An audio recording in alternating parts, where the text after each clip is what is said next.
Hey man, how you doing? It's Rashawn the Doodad coming to you with some unsolicited sports talk, the DeadRong Podcast. From one of these undisclosed locations, man. I couldn't wait to get on here, man, because yesterday, Saturday, the NFL wildcard weekend was bananas. Unfortunately, the Chargers stunk it up. They couldn't overcome Justin Herbert's interceptions, which is crazy. I'm gonna be honest with you.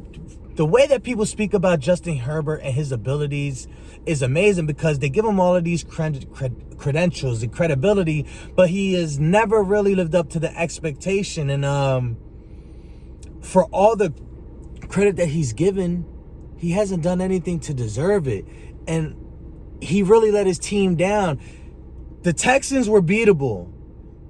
The Chargers were supposed to be the team to win. They were picked by pundits. They were picked by the sports books for them to win, and they didn't deliver. So now we got the Houston Texans going all the way up to Kansas City to face the Kansas City Chiefs.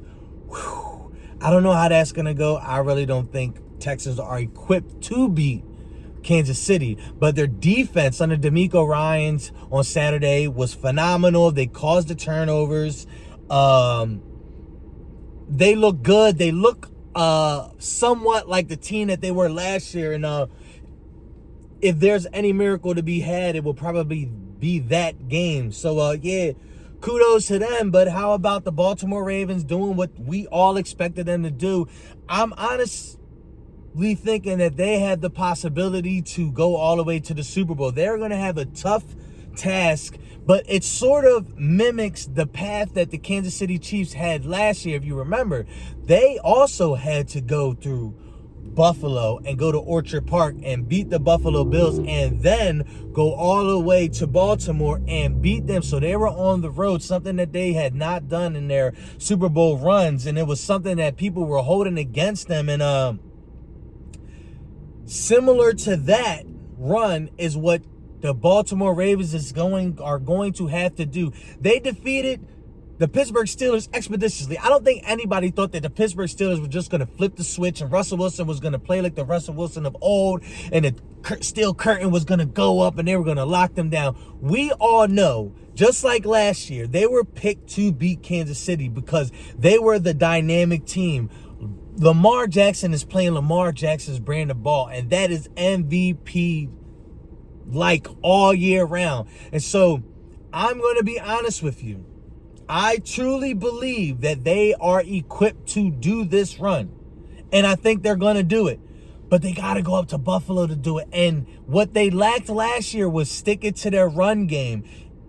Lamar and their offensive coordinator for some reason was like, well, we're gonna drop Lamar back 27 times and we're just gonna have him throw the ball. That's not his strong suit, and that's not to take away from who he is, but his God-given ability is to run the ball, pull it, run the read option, lay it out there for the receivers, for his tight ends and the people in the slot, and dominate people, dominate the possessions, dominate the time, and the defense doing what they do.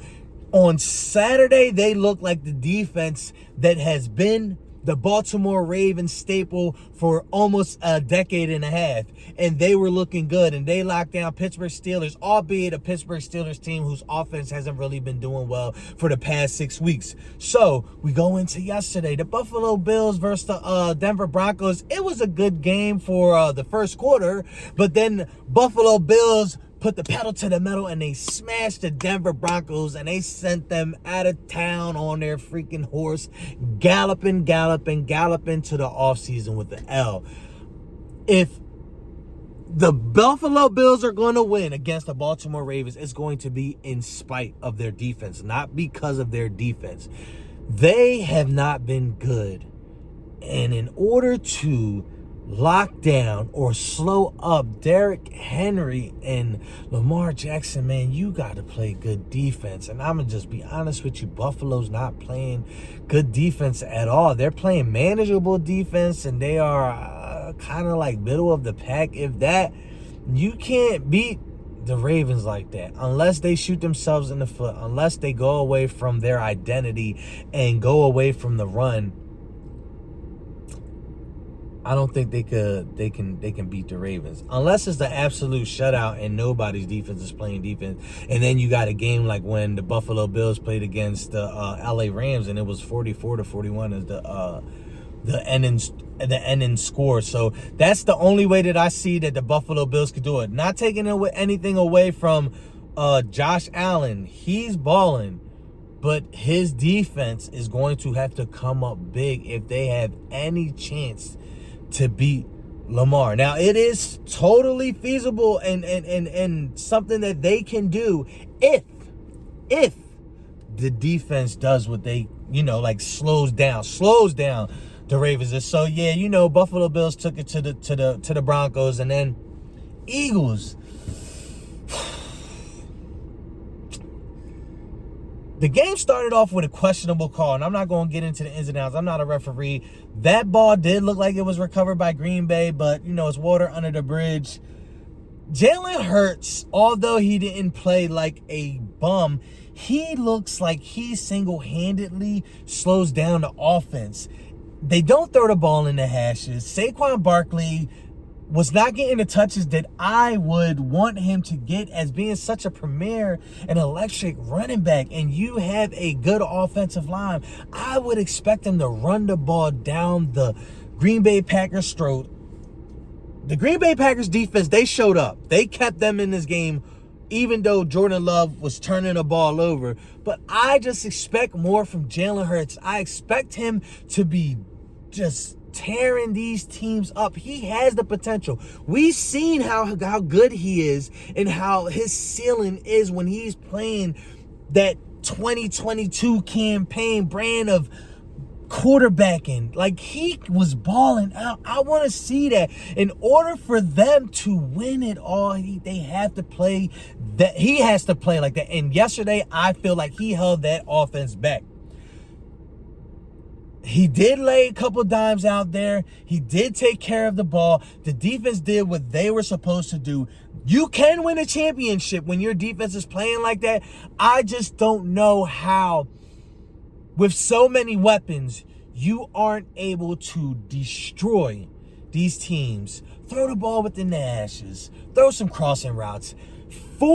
Feed the ball to A.J. Brown and let him do his thing. I seen skinny Batman get the ball and put his head down against two defenders and take him down the field for another 3 or 4 yards. And the stiff arm that was heard across the entire globe last night from Dallas Goedert when he scored that touchdown, he didn't hit him with one stiff arm. He didn't hit him with two stiff arms. He hit him with third stiff arm and ran that ball straight into the goal, man. My man was balling out. So, yeah, they can play. They had the weapons to do just that and win a Super Bowl. But Jalen Hurts is the key. He is the key. And so, shout out to the Eagles. They got the win. They did what they were supposed to do. They're moving on. They're either going to play the Vikings or the Rams, and that game is going to be amazing. But if you got any chance of beating them, Jalen Hurts is going to have to play better. And I mean, he's going to be having to drop dimes against those defenses. Going to have to be able to read a blitz, because if not, they're going to get tore up, especially if the Vikings win. And then what about Jayden Daniels? He keeps on doing the unthinkable with these late game drives to win. He beat the Bucs in Tampa Bay. It came down to taking care of the ball.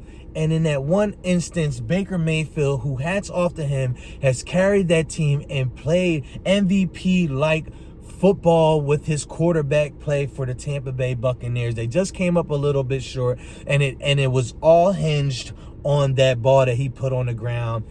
They just stopped the Commanders on a 3 or 4 yard line. Got the ball, and they dropped the ball or put the ball on the ground and caused a fumble. Washington gets the ball, puts some more points up, and then they're up 2017. Baker and the Buccaneers drive. They get their field goal to tie it up, but the defense could not stop Jayden Daniels.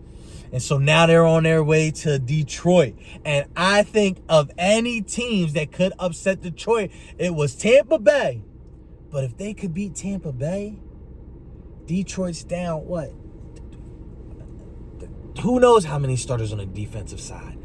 They can upset them. I'm picking the Vikings to win tonight in Los Angeles. Well, not in Los Angeles. They're playing in Arizona because of the situation with the wildfires in Los Angeles. Prayers go out to everybody who's affected by that. You know what I mean? It's something, that's unfortunate that's happening. And, everybody's thoughts, prayers, hearts go out to the people that are losing loved ones, losing their property, losing their wealth. Man.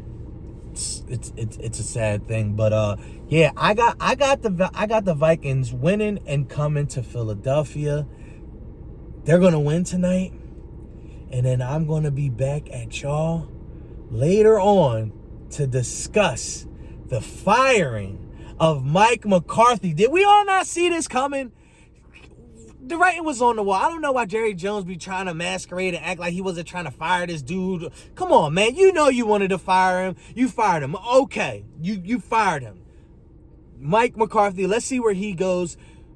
Speaking of where people go, I think that it's time for the Pittsburgh Steelers to move on from Coach Tomlin. It's just got to be a mutual agreement. I think he's going to find some greener pastures elsewhere. He needs a real quarterback. And since Ben Roethlisberger has died, his quarterback situation has been terrible. He's still been making freaking lemonade from the lemons that he was dealt. Mike Vrabel got hired in New England. We're going to have a whole bunch to discuss, man. This is Rashawn, DeadRong Podcast, undisclosed location, episode 12. Appreciate y'all. Like, comment, subscribe, as usual. Bye.